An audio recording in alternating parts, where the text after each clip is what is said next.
پہلی چیز امامت کی شکل میں انہوں نے آقا صلی اللہ علیہ وسلم کی ختم نبوت پہ انہوں نے ڈاکہ ڈالا ہے. اور دوسری چیز بیعت کے نام پر کہ جنہوں نے آقا صلی اللہ علیہ وآلہ وسلم کی وفات کے بعد فوراً ابو بکر صدیق رضی اللہ تعالیٰ عنہ سے بیعت کر لیا، وہ سب کے سب کافر ہو گئے. ارے سن رہے ہیں؟ سب کے سب کافر ہو گئے، جس میں خود علی المرتضی شیر خدا شامل ہیں.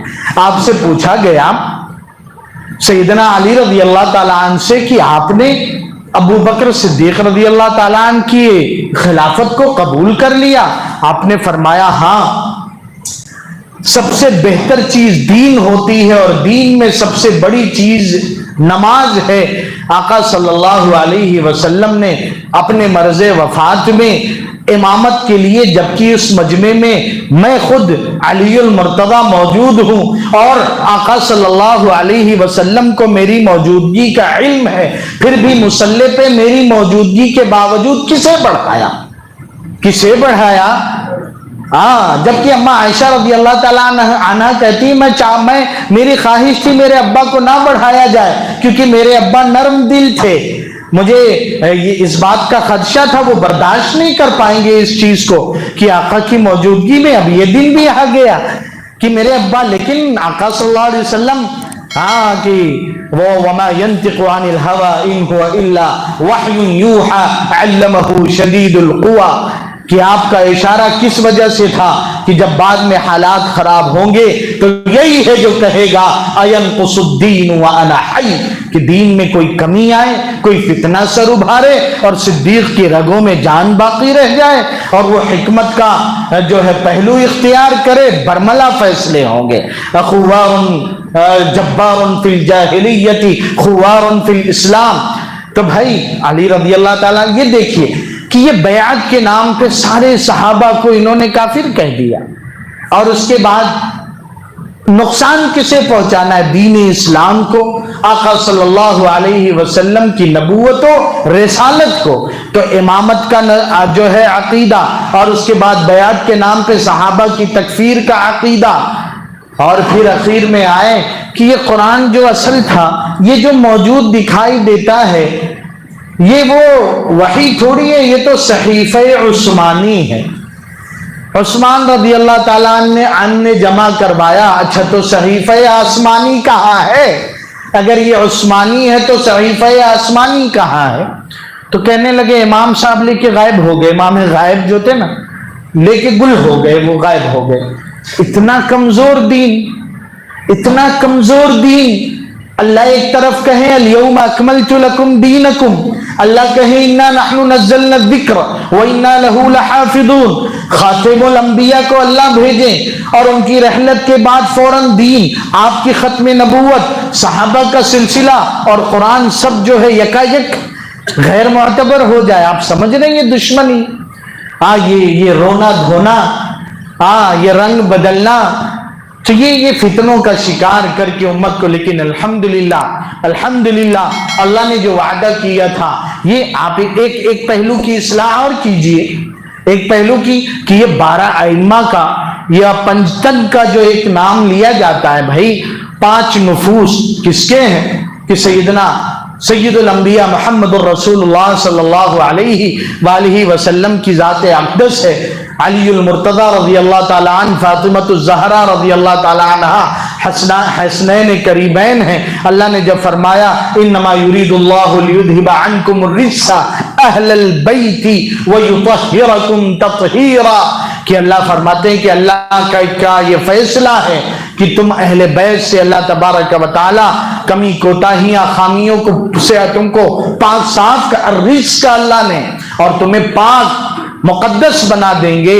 چادر مبارک میں آپ نے لیا فاطمہ رضی اللہ تعالی عنہ کو، پیٹھ کی طرف علی المرتضی رضی اللہ تعالی عنہ ہیں اور حسنین کریمین، اور آقا نے فرمایا ایسے ہی 12 ائمہ میں یہ کون؟ علی المرتضی رضی اللہ تعالی عنہ، حسنین کریمین آل رسول ہیں. ان کی طرف سے کوئی غلط فہمی نہیں آنی چاہیے. یہ تو دشمن نے ان کی محبت کا سہارا لے کر ایک فتنے کا کانڈ کھیلا اور ناقابل تلافی نقصان پہنچایا اور آج تک پہنچاتی چلی آ رہی۔ امت کو یہ جو ہے یہ نقصان الگ الگ طریقوں سے الگ الگ راستوں کس اس میں ہے صاحب، ہم خام خیالی میں مبتلا۔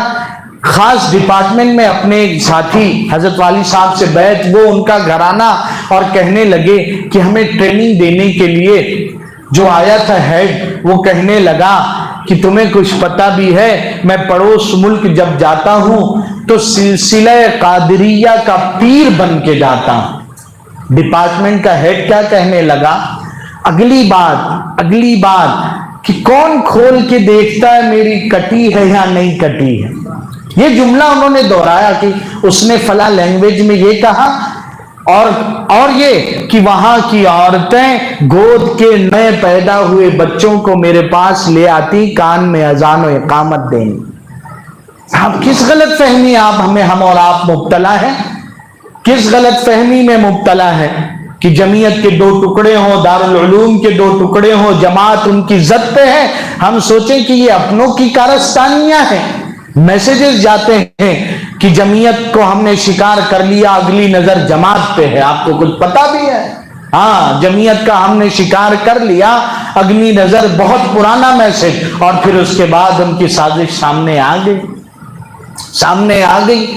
تو میرے بھائیوں، اللہ نے جو دین دیا، ایمان دیا، اللہ کا شکر ادا کرنے کی ضرورت ہے۔ اس کی حفاظت کیسے ہوگی؟ حالات تو بد سے بدتر ہوں گے۔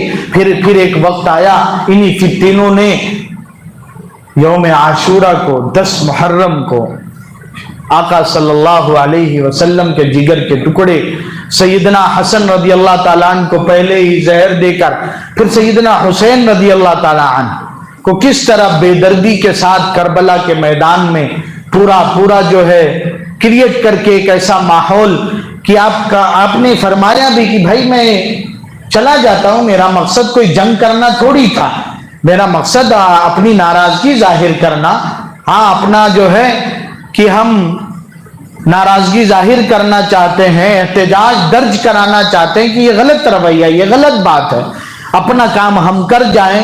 افضل الجہاد کلمۃ حق عند سلطان جائر، سب سے اعلیٰ ترین جہاد یہ ہے کہ ظالم کے سامنے حق کا کلمہ کہہ دیا جائے۔ لیکن ایک طرف شہادت بھی تو مقدر تھی۔ آپ نے ایک دن پہلے جو خطبہ دیا اور وصیت فرمایا ہے، اس میں آپ نے فرمایا دیکھو اگر میں شہید کر دیا جاؤں تو تم زمانے جاہلیت کا رونا دھونا اور ماتم نہ کرنا۔ آپ نے فرمایا نوحہ نہ کرنا، جو گیت گا کے شعر پڑھ کے مجلسیں لگا رہے، سمجھ رہے یہ کس نے کہا؟